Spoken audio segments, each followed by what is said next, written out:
Mga impatngod, nakikisumara po ako sa imo. Sa inyo. Ako po nakatapos sa pag-adal sa paagi nin pagpukod sa akinama. Talagang abundan pa po nyo panahon nadto. Magtarabangan po kita para maisulit ta yung kagayunan niya ding sa atin na lawod.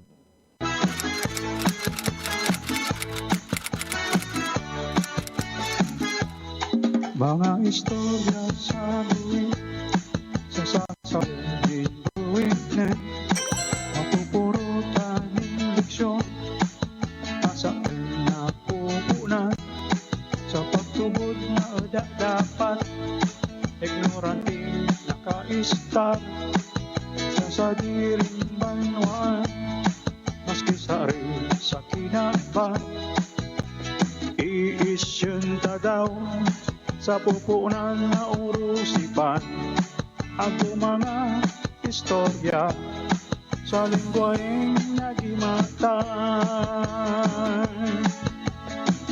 Marna kamo kakita magiribanan sa programang adik kita nga amin na makinabang lungagan ta daw adik usad na programa kapupurutan ng leksyon lalo hindi mo naisyan.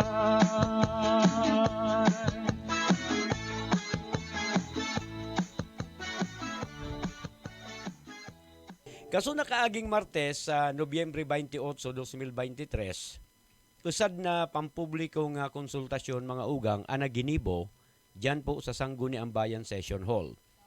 Adi mananangad sa proponidong ordinansa na nagidesignar o nagialokar ng 10% sa ng total area niya na Lake Buhi para sa tilapia culture o mga fish cages. Para malinaw sa nga amin, ana 10% alokasyon sa aquaculture sa lawod, ipag-iimposar po niya na gobyerno. Di man po gayod insigida ana pag-imposar, pero sigurado po sa maabot na madaling panahon may imposar po adi. Kaya po gigibuhon po niya na Sangguni ang bayan, ana nga mi na paagi para matawan in equitable share ana nga mi na fish cage operators para ana sa kandang hanap buhay may padagos nira. Para po sa mga paraisra na dididinguan, isi ko po ana agam-agam ninyo manangad sa lawod. Isi ko po na kadaklan sa inyo ni asa sa biyaya niya na lawod para sa pang-urual daw na pagbuhay. Di po kita mag-adit, tadi pong sa inyong lingkod bilang chairman niya na Committee on Fisheries and Lake Development, rarangagan po ana sa inyong boses nguan aldaw. Ana katuyuhan niya na sa inyong lingkod amo po ana pagtaon ni solusyon para mapag-usad ag mapagkasundo ana man lain-lain na special laws para sa aton na lawod na akseptable sa ngamin. Adtong nasabi ng pagtiripon mga ugang na pinangunahan ni Lake Development Committee Chairperson dyan po sa Sangguni Ambayan na si Consial Cathy Martinez, adi po inatindiran ning manlain-lain na ahensya ng gobyerno nasyonal. Aga-abuton sa 300 na mga barangay officials para isra ag fish cage operator sa palibot niya na Lake Buhi. Adto man ako mga ugang nag-attender. Sa nasabi ng public consultation, yung amin na imbweltong ahensya ng gobyerno, ading gobyerno nasyonal, nagpresentar nyo sa kandang mga mandato sa pag-usar, pagproteher, pagmantener ag pagmanihar niya na sa atin na Lake Buhi. Adi kayang sa atin na banwaan mga ugang, napuputos kita ning mga lay nasyonal, ninhuli tamayaman kita sa rekursos naturales. Urog na ading Lake Buhi, na among istaran niya pinakasaday na isra sa enterong kinaba na pibaanutang sinarapan. Isyon ta daw ana history niya ding mga stakeholders, niya ding mga national government agencies. Una sa kandang mga bandato, ag uno na estado niya na Lake Buhi. Kaso Pebrero 5, 1955, pinagkonstruher ana Barit Hydroelectric Plant sa Barangay Santa Justina na nagpuon ang operasyon niya kaso September 10, 1957. Ading nasabi ng planta mga ugang ning kuryente ago kapas na magprodusir ning 1.8 megawatts na kuryente.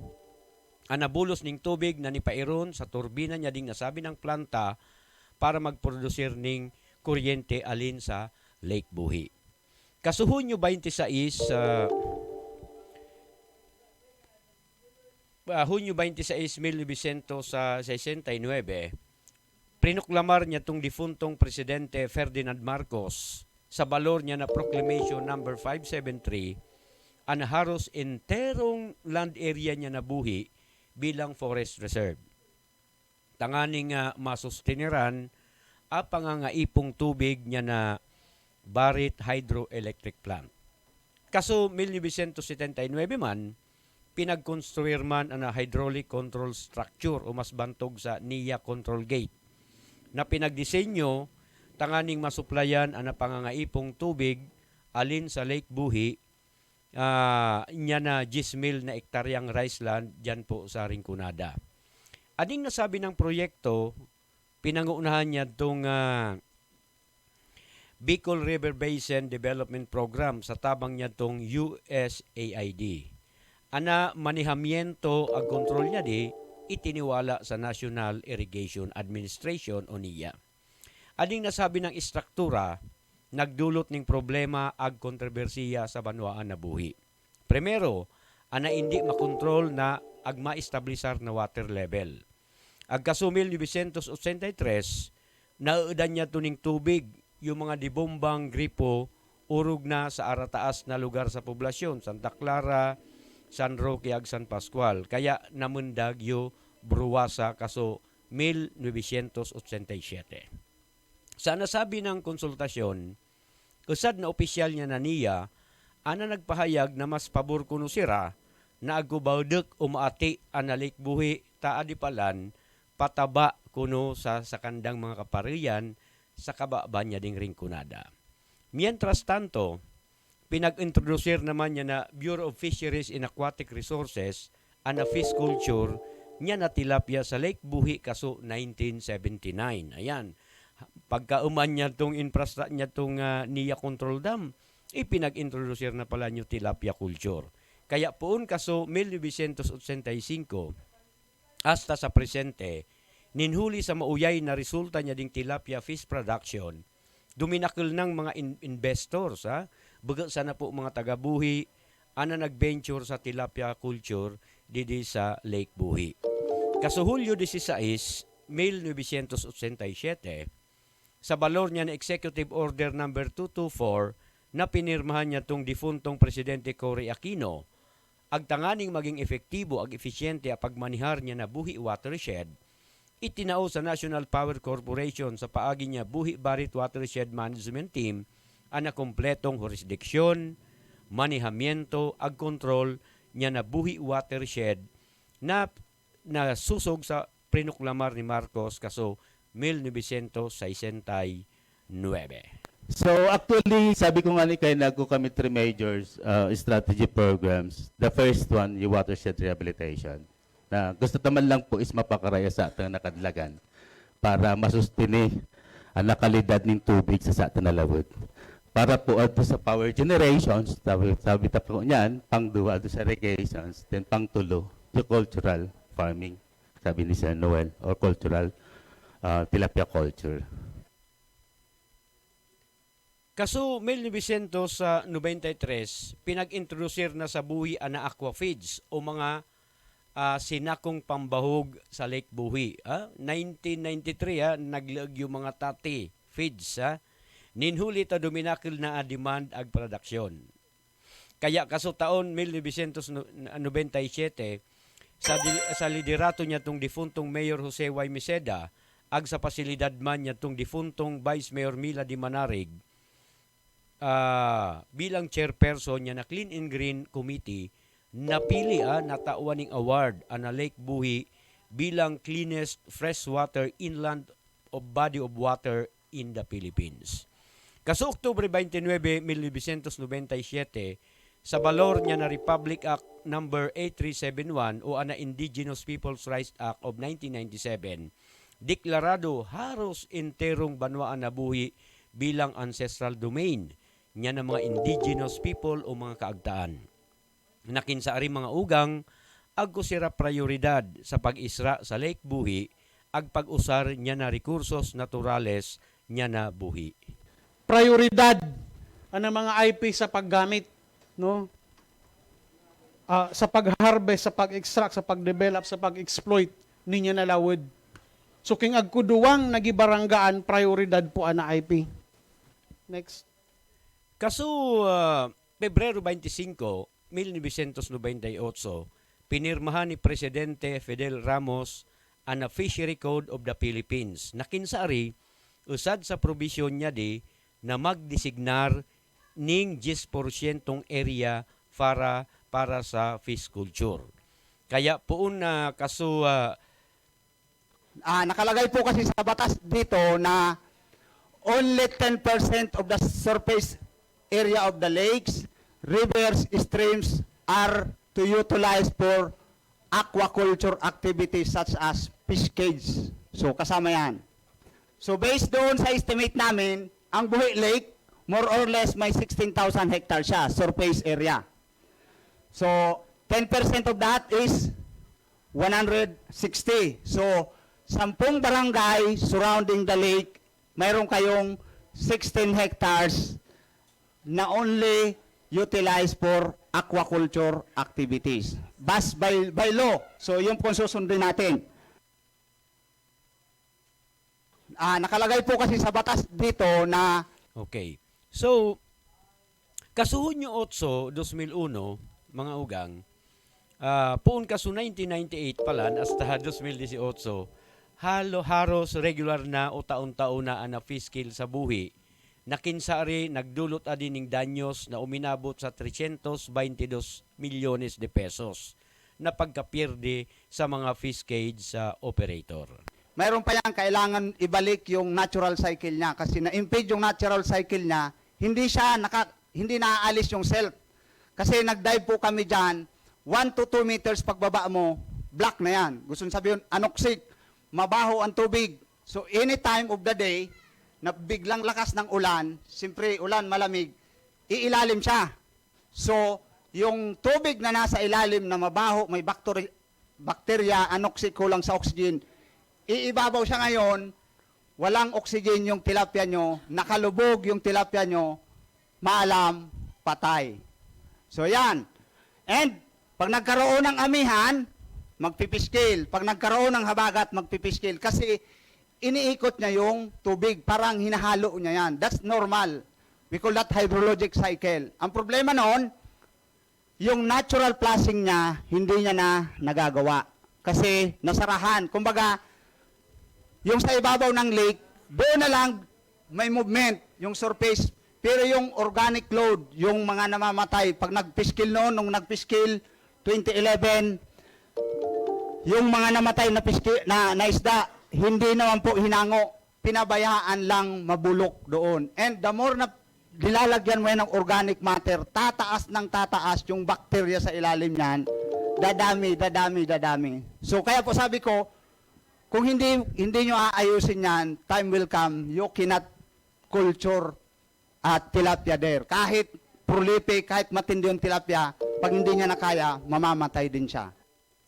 Kaso Hunyo 8, 2001, pinirmahan niya tong Presidente Gloria Macapagal Arroyo ang Republic Act 9136 o ang Electric Power Industry Reform Act na naging dagan sa pagbakal ni difuntong dating Mayor Ramon Constancio niya na Barit Hydraulic Power Plant niya na Napocor na sanguan pinagimanihar na niya na People's Energy Services. Kami po gumagamit lang ng spilled water.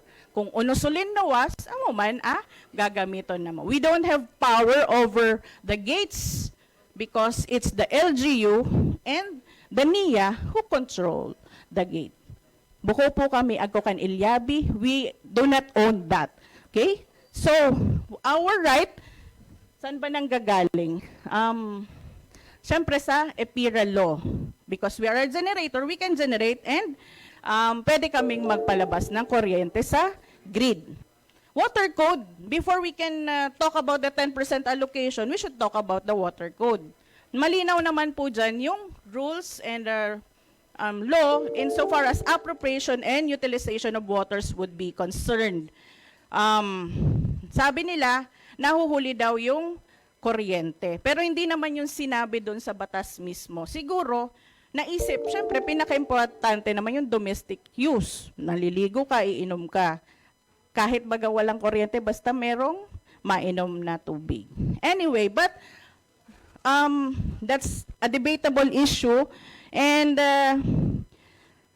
hindi na tayo mag-uusap about that. But kami po, we are doing our whatever we should do in so far as power generation is concerned. Now, the question is whether or not we have water permit. That is a question posed by NIA.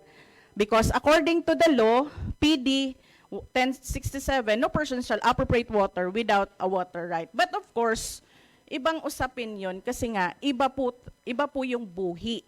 Iba. Ang sabi, if no applicant for fish cages permit has secured water permit, then we should not be talking about this 10%.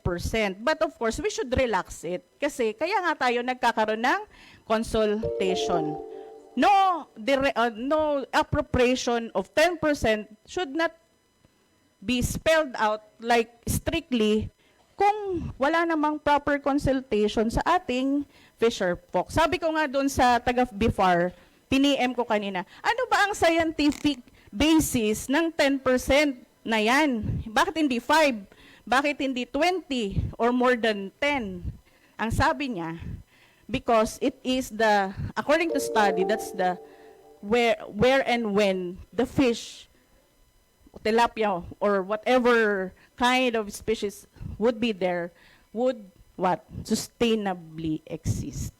They can, otherwise, mamamatay or hindi siya talaga mag-prosper na mabuhay dyan.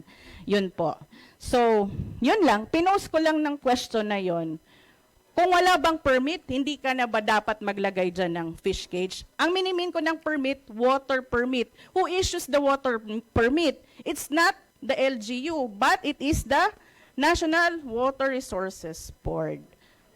Okay. Now, sabi ko nga, pwede naman pong a specific law is not supposed to be applicable here. So, tingnan po natin via executive order kung pwede namang ma-relax ng konti or I don't know kung ano po yung applicable sa atin. Malay natin more than 10% pa lang pwede or less. Anyway, that's just a question posed to everyone. Kaso taon 2011, mga ugang, sa ikadawang trenyo, pinuna ni Mayor Ray Lacoste ana Save Lake Buhi Project na pinakamayor na objeto na magtagama sa naning 10% area sa Lake Buhi para sana sa tilapia culture. Sa madaling sabi mga kabuinan, baka na pala na di bago, nyan to pa di pinag-imponer. Napunan adi sa tabang ni mga ahensya ng gobyerno na set up yung fish cage belt, navigational lane, sinarapan sanctuary, ag tourism belt sa Lake Buhi.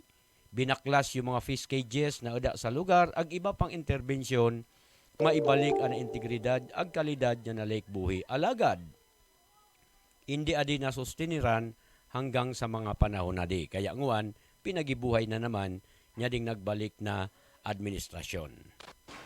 Nakikiusip sa na po kita sa nga amin na inimbuelto.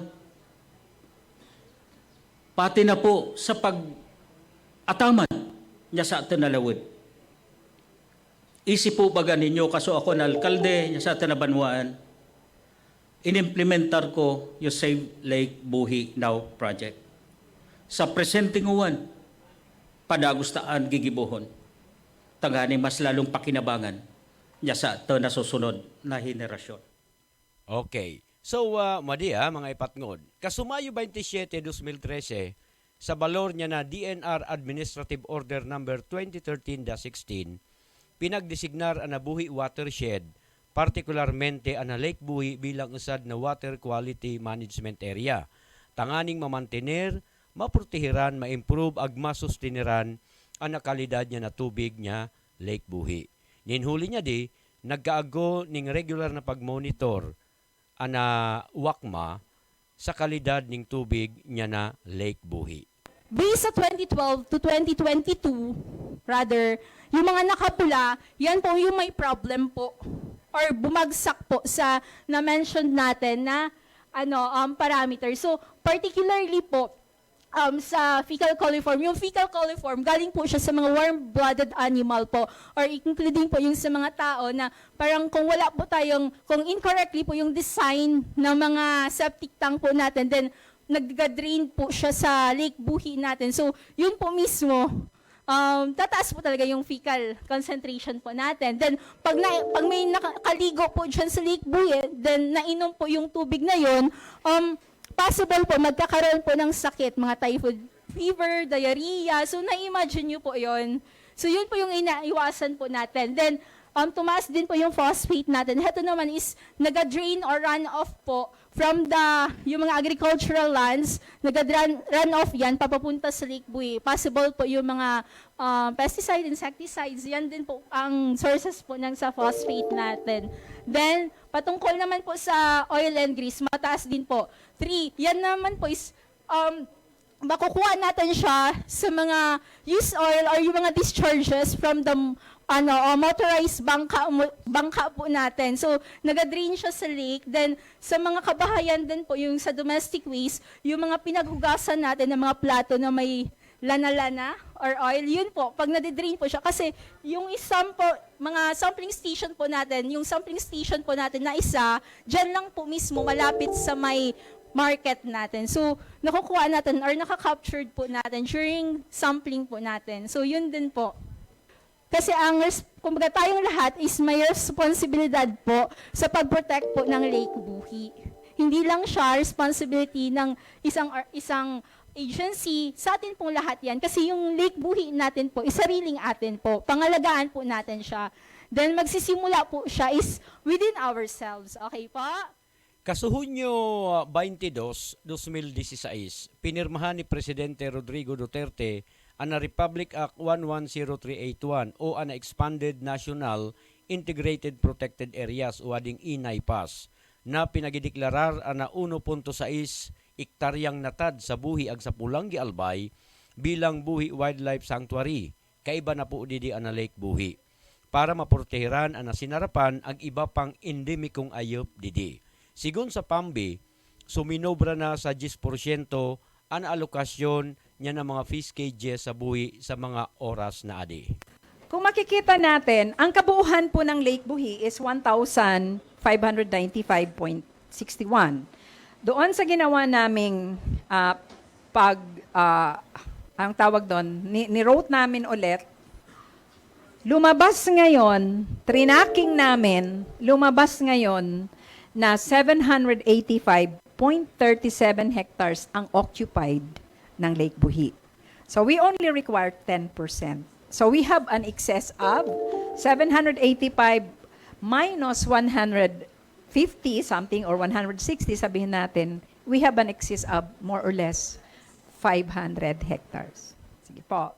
Nguwan, tanganing masabutan tang maray kinuna na pag-ako ag mga solusyon niya na lokal na gobyerno ning buhi sa mga iprinisentar na problema niya na national government officials mananangad sa Lake Buhi, pinagmarayta mga ugang na ma-interview ning one-on-one si Lake Development Officer Buster Ibarbia adto mismo sa kanyang opisina sa Barangay Santa Elena, dyan po sa Pangpang niya na Lake Buhi. Diyos maray na gabi po sa amin listeners and viewers niya na Isyun Tadaw Buhi Magazine. Basado sa datos niya na Lake Development Office, pira na fish cage operator ta didi sa Tanabanwaan. Base po sa amon na inventaryo, agko po kita 816 na fish cage operator o okupa sa Tinalawod. Pirang modules or fish nets sa di nga min. As to datos po ngayon, talagang ongoing pa sa amon na inventory. And I think po, panahon na din para makiusip ako sa mga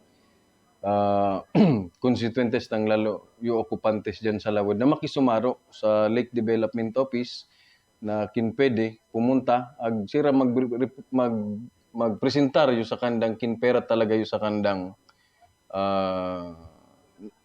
okupadong area dyan sa Lawod. Kumbaga, magtarabangan po kita sa panahon ngayon.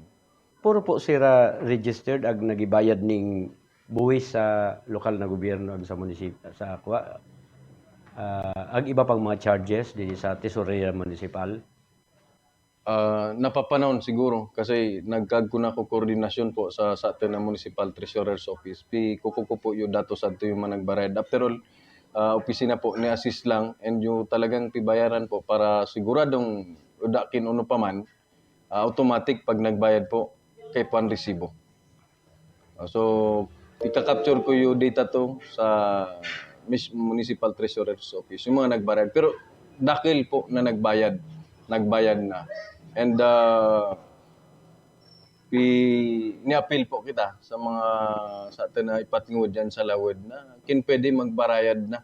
Tanganing ading sa atin na fiscal incidents medyo ma-manage ta sa paging magkagkuna resources sa atin na lokal na gobyerno para sa karayan po niya sa atin na Lawod. As in, so mga nag-giokupar niya na sa atin na Lawod bilang sa kandang pikunan ning pagkabuhay. Kini ka mag-invest ning fiscage sa Lake Buhi, ano ang mga babayaran mo? Sa pagkaramram ko po, base sa municipal ordinance di ko makukuyo kinunong number po ato in series of, I think 2004 pa, tax ordinance. Naka-define po ato yung mga babayadan. Primero po, agko kita mayor's permit na sobra kabarato. 200 ato po sa municipal ordinance, sa tax municipal ordinance. And sa area po, sa lapit lang na pibayaran per square meter. Kaya talagang napapanaw na din po siguro para pag-urusipan din na din. And sa license fee po na 2,000. Amo po ato tulong na identify po sa base sa municipal ordinance ta. Pero man na income niya na fiscage operation kaso 2022 ag 2023. Agkuna 2022 to be exact, agko po kita 626,830 for space rental alone. Andisummarize ko din po yung sa mga collection sa mga outgoing na tilapia na values po nganing payata lang is 0.125 cents, baka pa 1 cents ta 0.125 cents pa, including the inspection fee na sa lapi po. 50 pesos based on the municipal tax ordinance. Madto po yung mga payata di sa atin na mga okupantes and mga peace brokers. Aguman day mga di nagibayad na kuha na mga fiscage operator. Tama po, dakil na di pa nibayad. From 2011 nagko po pipaluwas ng mga datos na kinsusuma totalin ta kin makikooperar sa atin ng mga okupantes, particular fiscage operator. I think more or less nasa 40 million ana kay pantapong kuan. Kaya mo po dia pakusip ta kasi pwede na po ang gibuntang starting point para po ading sa atin na pagmanear nga Lawod mapunan ta na. Ano daw rason tay nga tadi sira nagibayad? Base po sa mga nagipunta didi sa atin na opisina, anabanlig, fiscal, among numero unong hindrances po nila na di nakakabayad po sa opisina. Kaya ayata po, again, ni-appeal ako sa atin ng mga listener ta na naka-tune sa atin, nakikiusip po kaming kaya para di man kita ni pamiritan, kaya po, at least mabawasan basang po, tani ako kita gamitin sa pagpakaray na din sa atin na Lawod. Ano po ang mga measures na gigibo niya na LGU, particularmente sa imong opisina, at po sa mga maapektuhan niya ding imposition na 10% fiscage sa area? Uda po madi-displace ng mga para okupantes ta dyan sa lawod. But we need to enforce regulation para nga amin po makinabang nga sa atin na lawod. For example, kina na maximum po na piskages tawan tanin tigburo 20. Nga amin po na bisa sa akin na datos nga amin na okupantes ta, ma-accommodate nga amin na sa atin na lawod. Alagad, talagang dapat makisumaro sa atin yung mga okupante sa paagi nin pag-secure nin permiso sa lokal na gobyerno. Imagine nanda po sa danit is 10 by 10, 100 square meter to be exact sa danit. Kinsampulong net anay tatawta sa per occupant agkulang po iya 1,000 square meter. 1,000 square meter, halimbawa sa 800 na okupantes ta, piran, hindi ko kompyuta. Kaya man sabi ko pong nga minta ma-akomodar kasi kayang-kayang akomoditad to sa 10% allocation ta. Baga ng ana ekonomiya nira, ana sa kandang pagbuhay, dependent maray dyan. So, magkakagungaya di economic dislocation, mga nagipa-eskwela kaya kami. Sakita mo itong pisabi mong allocation, equally distributed, makapadagos pa daw sila ng pagpa-eskwela ng mga aginira. Tamang rason nila magkakagukunig. Gusto ko pong banggitan sa atin ng mga listener, particular po ading mga okupante sa atin na lawod. Nagkag ko po research na sa atin na pibasa-basa na Batangas.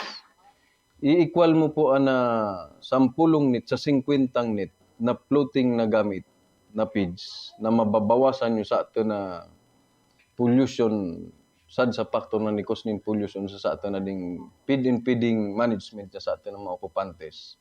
Parehas income na pwede tang makukuha. Pero siyempre sa primero talagang agupuan mga agbay na pag-doubt. Pero kay punta po sa mga punon, kay punta na po talagang mag-adal din o para maging sustainable sa atin na pagkuan. Sa Piscage operation particular. So, kinauno na ipapautob ni LGU ading nasabi ng lockdown dyan sa Lake Buhi. Napunan na po yung konsultasyon kasugma and pagkatapos po yung sa atin na konsultasyon kapon na ako yung sa atin na maigos na kagawad Cathy Martinez na amo na committee chairman sa Lake Management. Nung ako yung what's next? Yung sabi po niya talagang ididire-diretso tadi. Napunan ta, dapat tapuson ta para sa atin ng mga konstituente sa pagprotektar nga sa atin na lawod. Uno pa na ibang plano, aktibidad niya sa imong opisina, particularmente ading Lake Development Office? Ama-aman na to sa akin po, as in sa opisina, duwa man lang. Primero, restore and protect Lake Buhi. Ikadawa po, mag-assistir kami sa income generation niya sa atin na lawod para sa pagpakaray niya ding sa atin na lawod. With that instruction, adto po ako nakatutok. And sa mga panahon po nga, dakil na kaming aktibidades na small, but I believe dakil po na impact sa atin na lawod. Mga unan, inaprubaran na po yung mga small amount na proposal sa clean-up drive dito sa atin na lawod. Sa atin pong maigos na mayor, di nagipundong gibong surat sa man lain-lain na ahensya. Siguro nakukulitan na nga ni Gedyo ibang ahensya. Pero patunay po niyan muna yung DPWH. Nitabang sa atin po payo Enero sa pagtanggal na ding water lily na usad na factors nagkakago kita fiscal incidents. Tawno, ali pong mga water lily pag nasasakban adtong mga piscages na net na aside sa nararat po yung structure, siyempre nahinder po yung process ng oxidation nyo sa portion to. Kaya sad po yung sa factors nin incidents nin piscil. Kaya mo po sa mga tutok sa mga panahon. In fact, kadakil na po mga pinaluwas na memorandum lalo sa lokal na gobyerno mga personnel na magregup sa mga clean-up drive. And kadakil pong organization, Ringkunada, entire Ringkunada, yung mga organization po, puro na nagkagko pagtabang sa atin sa pagtanggal na ding water lily. Kaya mga ipatngod, ang mga ibang lugar ni punta na rin sa atin, kita po magtarabangan na. Yago po mga bangka dyan na paborubalyo sa atin na lawid. Sana makisumaro kamo dawa sa dapung-pung nin water lily butang ta po diyan sa bangka ta isa nga ta po adto sa kabay nitong sa ato na menro para di na dumakil ana water lily. So, ano pang mga gusto mong dagdag na impormasyon and kinagoy kami sayo anunsyo para sa mga fish cage operator ag mga namamanwaan dili sige. Mga ipatngod nakikisumaro po ako sa imo. Sa inyo. Ako po nakatapos sa pag-adal sa paaginin pagpukot sa kinama. Talagang abundan pa po nyo panahon nadto. Magtarabangan po kita para maisulit ta yung kagayunan niya din sa atin na lawod. Bueno mga ugang, haros nagkakausad yung nga minaahensya ng gobyerno na dapat talaga kunong maipautob ading 10% alokasyon para sa fish cage operation or culture diyan po sa Lake Buhi. Alagad mga ugang, usad pang nagluwas na issue sa nasabi ng konsultasyon ading NIA control structure o ading control gate na pibaano diyan sa Lake Buhi na ipinaabot ni Ipil Punong Barangay Joseph Libardo. Ginawa kasing dam ang buhi sa totoo lang. Ang mali kasi doon, di ninyo nakuko kaya to. Dapat nyo, dati kaya baga ko kita tabaw river. Dapat ang matong kinuko ninyo, kinuna na natin niya to. Tapos ang tubig, dapat yung tubig magdaan sa ilalim, hindi sa ibabaw. Kasi ang nakukuha ninyo, yung yung malinis, yung dumi, naiwan sa amin. Yun lang ang namin dito sa buhi. Okay mga kabuinan, at itong nasabi ng kaungaan ni Punong Barangay Joseph Libardo niya na Ipil, di man direktamenting nasimbag niya na National Irrigation Administration. Mantang nagisabi sira mga ipatngod na nagitao sira ning benepisyo sa mga paraoma sa baba alagad apektado man na ding Lake Buhi di na dideterminaran ang tamang water level. So kaya usad sa rekomendasyon ni Attorney Rodex Valenciano nakin mabuksan kuno atong dating Tabaw River tanganing maitama ana natural na bulos ning current ag mawas out na lugod ading mga bawdok dyan sa Lake Buhi. Ang suggestion ko po is, ang NIA sana, katulong ang BIFAR, katulong ang DPWH, katulong ang Pag-asa, among others, no, mag-redesign ng proyekto o anong engineering na intervention dyan para maibalik yung dating current niya. Okay po? At unang recommendation ko po, pangalawang recommendation for purposes of this public consultation para po magkaroon ng ordinansa. Yan ang problema sa atin kasi yung mga government agencies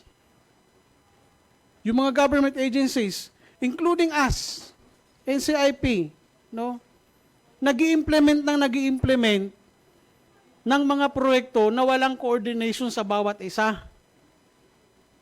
High time po ito, ma'am, na we create a body composed of different government agencies and stakeholders para po i-define ang function niya na siya ang magmamando. Saan tayo didiretso? Kung mapapansin niyo po kanina, may task force si ganito, may board si ganito, may board din si ganito, may working group si ganito, may TWG, etc.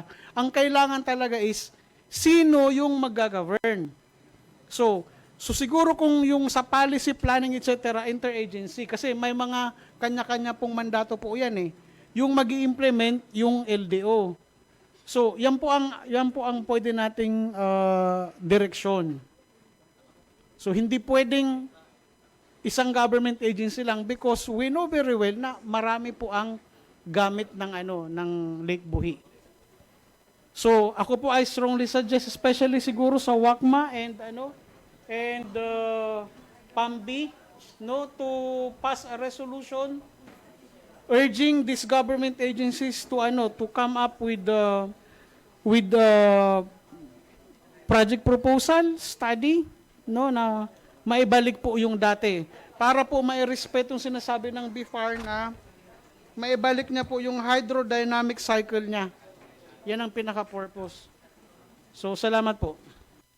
Okay. So mga ugang, sigun kay Attorney Valenciano, anasukulan ko no niya na epektibong paggobernar ning usad na lokal na gobyerno, amukin pauno mamanihar ana Lake Buhi. Baka buhi, ana buhi, king uda ana lawod. Ana sukol ning maray na lokal na panggugoberno niya buhi, amo ana tamang pag-ataman, pagmakilog niya lawod. Ana puturo niya buhi kay balawod, nasa sa atin, nguwan, ag sa nakaagi. Usad sa nasa gamit niya na lawod, ana navigation, pisimbolo niya na sagwan, nakasalalay sa mga kamuta nga amin. King pasaari kita para sa mga magisunod doon na inirasyon. Mabalos po. Sigun man mga ugang ki Bagong Santa Clara punong barangay Rudyard Pisimo na nag-atindir man sa nasabi ng konsultasyon, ana Lake Buhi ko no, baga sana para sa presenteng one, hindi para sa mga future generations. Primero ko nga po, una na Lake Buhi, para sa atin sana, o para sa mga aginta, para sa mga makwapo ta. Uno kita nag-receive lang dili para sa atin na bulsa, o para sa atin na tiyan, o para sa nga amin na mag-aarabuton pang mga buhi nun. Kaya po kita nakita rin po ni Rita, ako pisurat na batas, si Honorable Catherine Martinez asad sa mga pinakamausik na kagawad niya na buhi land. Ngayon, kung kita po, ako keha, ako kita punto de vista, na sana ipaabot ang one kay Honorable Martin, ako pinaabot ko na yupat, na pagtarabangan ta na di, kung hindi mauda po, ana sa atin, nakagayunan niya Lake Buhi. Diyos mabalos po sa inyo. Okay, Diyos mabalos tabi sa imo Lake Development Officer Buster Ibarbia. And Diyos mabalos man sa lokal na gobyerno ning Buhi sa pagpasubli niya to mga video clips na kinukutad to sa live streaming man niya tong ni Mark Nazarea kaso nakaagi ng konsultasyon. Pwede mga ipatngoda siguro malinaw na sa inyo nga amin yung mga issues una sitwasyon niya sa ato na Lake Buhi nguwan agko mga rekomendasyon. Out pa man lugod mga kabuhi na adi kayang problema di sa Lake Buhi dapat talaga di mapag-usipan magaguning magakanigong konsultasyon. Alagad medyo kinulang medyo kinulang mga kabuhi na nyo yung oras para to sa konsultasyon. Halos yung mga partisipantes, yung mga fish cage operator, di maray na kabuilong unga, ta alas 5, madali na mag-alas 6, nagkakapir na sana yun na iunga. Bagan pa man mga kabuhi na sa paagi din niya din sa ato na live stream, pwede ninyong i-post na sa inyong mga kaungaan. Pwede taman na ding ipaabot do sa lokal na gobyerno. Okay? And aantabayanan tadi mga kabuinan, ana development niya din nasabi ng imposisyon na sa paagi ng usad na proponidong ordinance ni Honorable Cathy Monte Martinez, iimpunir, ipapautob na 10% alokasyon o area na amusan ng pag-israan o amusan ng paghibuhon fish culture dyan sa Lake Buhi. Okay?